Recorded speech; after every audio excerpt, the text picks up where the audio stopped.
So now for the upper traps, we're going to do some treatment here.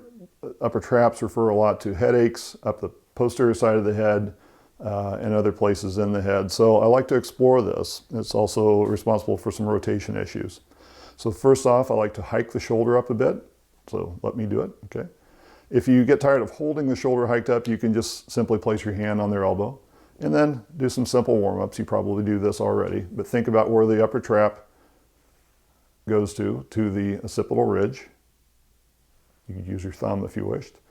Then I begin by doing a gripper motion or technique, and starting as close to the AC joint as possible, I grip just the upper edges of the trapezius and just do a slow sifting, sorting through those fibers. I'm not letting go, I'm not stripping.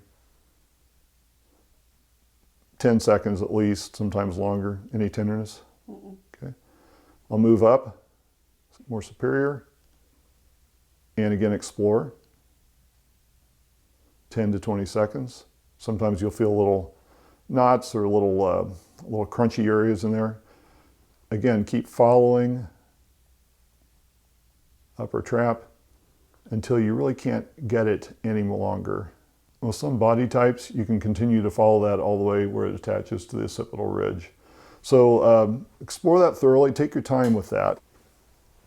To close this out, I'm going to do some deep stripping up through the posterior neck muscles with a slow speed and also planting into the suboccipitals and compressing and holding that spot. So I choose 3 or 4 imaginary points along the occipital ridge that I'm aiming for. I get a wide archer stance, brace my thumb, starting at about mid-rhomboid. And if you want to have your client lean a little forward, they can. It'll make it a little easier for you. And do a slow glide about this speed. Notice how I'm using my body weight to drop in the pressure, pushing off my back foot. Glide up the posterior neck slowly. And I sink into that occipital ridge underneath the edge of it.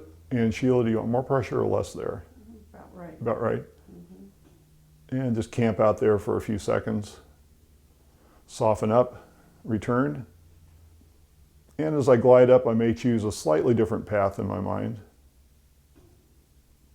And I would repeat that 3, 4, 5 times, each time ending up in a different place.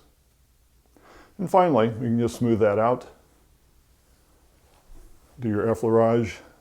If you have somebody in side lying position, you're going to go ahead, I'm sure, and work the entire shoulder girdle, anterior chest, and low back and everything else. So for today's purposes, that will take care of these posterior neck muscles.